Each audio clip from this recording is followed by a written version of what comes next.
C'est aussi l'occasion pour moi de féliciter Madame la Première ministre, d'abord pour sa prise de fonction aujourd'hui, mais aussi rappeler ce choix historique pris par le président de la République, champion de la masculinité positive. La féliciter également pour la brillante présentation au Parlement du programme d'action du gouvernement qui reflète la vision de son Excellence, Monsieur le Président de la République, et qui sera son fil conducteur tout le long du moment qu'elle va passer à la tête du gouvernement. Je voudrais aussi rappeler qu'il y a 3 ans, des missions précises m'avaient été données, avec des secteurs précis. Premièrement, la sécurité. Et dans ce secteur, face à cette agression barbare que nous continuons de vivre de la part du Rwanda, tant de réformes étaient attendues. Celle relative, bien sûr, à la programmation militaire et qui doit se poursuivre. Ensuite, nous avions la santé, qui, elle aussi, citait des réformes précises, avec une d'entre elles, phare, et chère au président de la République, celle de la couverture santé universelle, déjà amorcée avec la gratuité de la maternité, et qui aussi va demander qu'on puisse poursuivre. L'éducation, avec la gratuité de l'enseignement primaire, qui est salutaire pour notre pays, parce que notre jeunesse, pour l'amener encore plus de l'avant demain, a besoin d'être éduquée. Nous avions aussi des missions précises en termes de réforme. Ce travail qui a été fait avec le Fonds monétaire international, cette première revue qui s'achève positivement ce mois courant, et bien sûr toutes les réformes visant à l'accroissement des recettes pour avoir les moyens de notre politique. La question des infrastructures de base, avec le programme phare du développement à la base des 145 territoires sur lesquels nous avons d'ailleurs étroitement travaillé avec Madame la Première ministre. Et ces autres questions qui concernent l'homme, parce que nous le plaçons au centre de notre action, l'inclusion salariale, l'amélioration des conditions de nos fonctionnaires. Nous n'oublions pas des événements qui sont restés gravés dans nos cœurs, ce retour du premier ministre, Patrice Emery Lumumba, ici sur la terre de ses ancêtres, cette visite historique du pape François, près de 40 ans après, ces Jeux de la francophonie qui ont été organisés et qui ont auguré, bien sûr, notre retour sur la scène internationale dans les grandes organisations sportives. Je sais que d'autres grands événements attendent Madame la Première ministre Judith Suminwa Tuluka, à côté de son Excellence Monsieur le Président de la République. Je rappelle aussi ce besoin de poursuivre cette question d'identification de la population qui est directement liée à l'impôt sur l'individu et qui est salutaire pour nous. Et je profite aussi de cet instant pour remercier les membres de mon cabinet qui ont été à mes côtés durant ces 3 ans et qui vraiment ont été des chevilles ouvrières dans l'ombre de tout le travail qui a été accompli ici à la primature durant le gouvernement, l'action du gouvernement Sama 1 et Sama 2.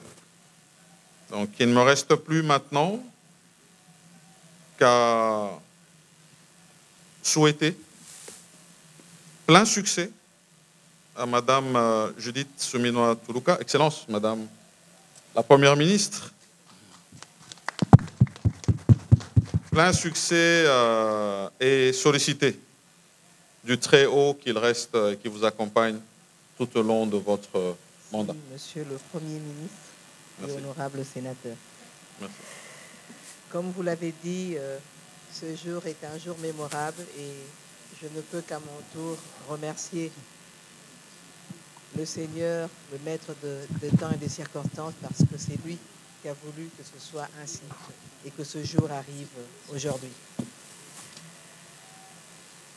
Merci aussi et toute ma reconnaissance à son Excellence, Monsieur Félix Antoine Tshisekedi Tshilombo, président de la République et chef de l'État, pour la confiance qu'il a mis en moi, afin de poursuivre le travail que Monsieur le Premier ministre Sama a commencé. Car comme vous le savez, il a indiqué, il s'agit de consolider ce qui a été fait et de poursuivre. Et donc, comme je lui ai dit tout à l'heure, je sais qu'il n'est pas loin et que je pourrai toujours recourir à lui pour avoir certaines informations, certains conseils sur la manière de faire certaines choses, parce que c'est toujours important d'écouter ceux qui sont passés avant nous, parce qu'on tire toujours profit de leur expérience, de ceux qui ont été, de ceux qui ont. Merci à vous tous qui êtes là aujourd'hui, à ma famille, aux collaborateurs. J'en reconnais plusieurs noms que j'ai eu à travailler, avec qui j'ai eu à échanger, à collaborer, même en étant au ministère du Plan, avec ceux de la primature. Je vois le DIRCAB, Maître Ngondako, professeur Ngondakoy, et il y en a d'autres. Je ne vais pas tous les citer, sinon ça va faire des jaloux pour ceux que j'aurais oubliés. Merci à mon équipe qui m'a accompagné au plan aussi, qui m'a accompagné pendant cette transition. Ce n'était pas évident parce que c'était un moment, pendant 2 mois, il a fallu travailler non seulement avec le chef de l'État pour mettre en place la nouvelle équipe gouvernementale, mais aussi travailler sur le programme du gouvernement 2024-2028 que j'ai eu l'honneur de présenter hier devant l'Assemblée nationale et sur base duquel nous avons été investis. Ceux qui ont suivi et ceux qui ont été présents, ça s'est fait aux petites heures du matin.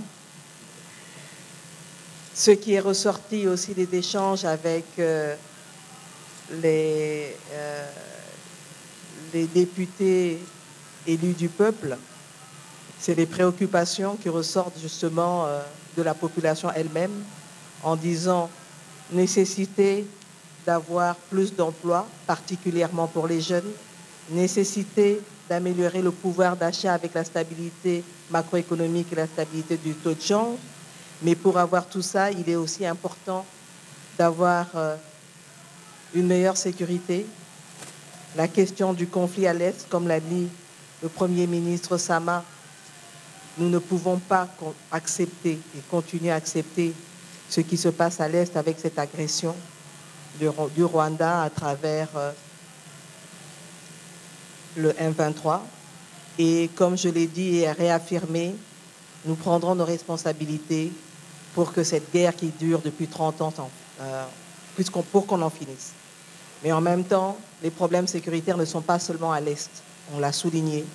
On les vit dans les grandes villes, particulièrement à Kinshasa avec les Kuluna, mais on l'a dans le Maïndombe, dans le Tanganyika, que ce soit à la Tchopo avec les conflits communautaires et ailleurs dans le nord du pays. Donc il sera important de veiller aussi sur la cohésion communautaire pour pouvoir vivre ensemble dans la dignité, dans la sécurité.